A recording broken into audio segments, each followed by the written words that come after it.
नमस्कार, स्वागत है आप सभी का न्यूज प्रेस 21 में। मैं हूं आपके साथ अंजलि जायसवाल।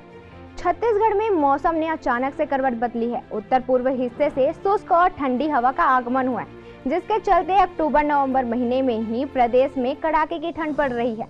अनुमान ऐसा देखा गया है कि दिसंबर-जनवरी माह में सर्वाधिक ठंड पड़ती है, लेकिन इस साल अक्टूबर-नवंबर माह में ही ठिठुरन पैदा करने वाली ठंड से लोगों को सामना करना पड़ रहा है।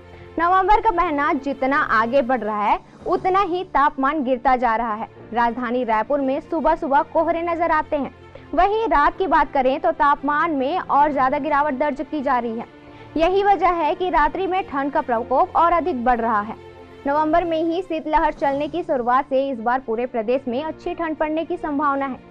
मौसम वैज्ञानिकों के अनुसार इस बार शीतलहर के दिनों में काफी वृद्धि होगी। पिछले साल की तुलना में न्यूनतम तापमान भी गिरेगा, इससे ठंड ज्यादा पड़ेगी। मौसम विज्ञान केंद्र लालपुर के मौसम वैज्ञानिकों के अनुसार 18 नवंबर को भी उत्तर में ठंडी व शुष्क हवा आने की संभावना है। दरअसल प्रदेश के 5 संभागों में से बस्तर और सरगुजा संभाग में सर्वाधिक ठंड पड़ती है। इसके अलावा बिलासपुर संभाग के पेंड्रा इलाके में पारा पूरे प्रदेश में सबसे नीचे गिर जाता है। इस बार भी नवंबर महीने में तापमान में गिरावट नजर आ रही है। रायपुर जिले में अब तक नवंबर महीने में रहे तापमान के रिकॉर्ड पर नजर डालें तो इस माह में औसत अधिकतम तापमान 30.2 डिग्री सेल्सियस और औसत न्यूनतम तापमान 15 से 16 डिग्री सेल्सियस रहा है। राजधानी रायपुर के आउटर यानी नवा रायपुर और लाभांडी आदि में गुरुवार रात का तापमान 10 डिग्री तक पहुंच गया है। यह रायपुर शहर की तुलना में 5.5 डिग्री कम है।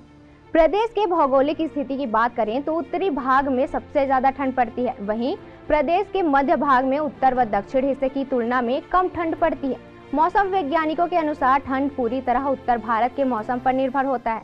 वहां से ठंडी व बर्फीली हवा आने से प्रदेश में अच्छी ठंड पड़ती है। मौसम वैज्ञानिक की माने तो इस साल अच्छी बारिश हुई है, लिहाजा ठंड भी कड़ाके की पड़ने वाली है, जिसका असर अक्टूबर-नवंबर माह से ही दिखाई देने लगा है, जो दिसंबर-जनवरी माह में और ज्यादा कहर बरपाएगा।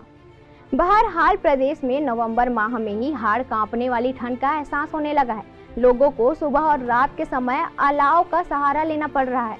वहीं लोग अपने आप को सुरक्षित रखने के लिए ज्यादा से ज्यादा गर्म कपड़ों का उपयोग कर रहे हैं। ठंड के दिनों में सर्द हवाओं के चलने से सबसे ज्यादा परेशानियों का सामना बुजुर्ग और छोटे बच्चों को करना पड़ रहा है।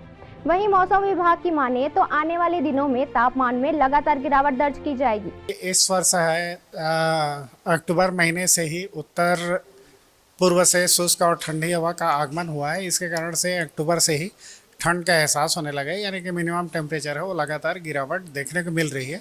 क्योंकि पूरे सीजन भर उतार चढ़ाव है, किसी न किसी सिस्टम के कारण से देखने को मिलता है, तो वही स्थिति अभी बना हुआ है। देखिए, फिलहाल यदि देखा जियोग्राफिकल कंडीशन में देखा जाए तो मुख्य रूप से सरगुजा संभाग सबसे ज़्यादा प्रभावित रहता है। देखिए, फिलहाल जनवरी के फर्स्ट वीक में मिनिमम टेम्परेचर है लोएस्ट रहता है, लेकिन अभी ट्रेंड देखा जा रहा है कि सेकेंड या थर्ड वीक में मिनिमम टेम्परेचर है वो जाता है।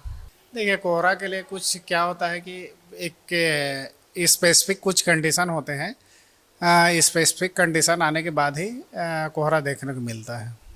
देखिए, एक्चुअल में जो कड़ाके की ठंड जो रहता है जनरली सूर्योदय के जस्ट बाद तक रहता है, क्योंकि जो अर्थ रेडिएशन है और सोलर रेडिएशन जब तक के बराबर नहीं होंगे तब तक के टेम्परेचर है वो गिरते रहता है। जैसे ही सोलर रेडिएशन है वो बढ़ता है, वैसे ही मिनिमम टेम्परेचर है वो बढ़ते जाता है।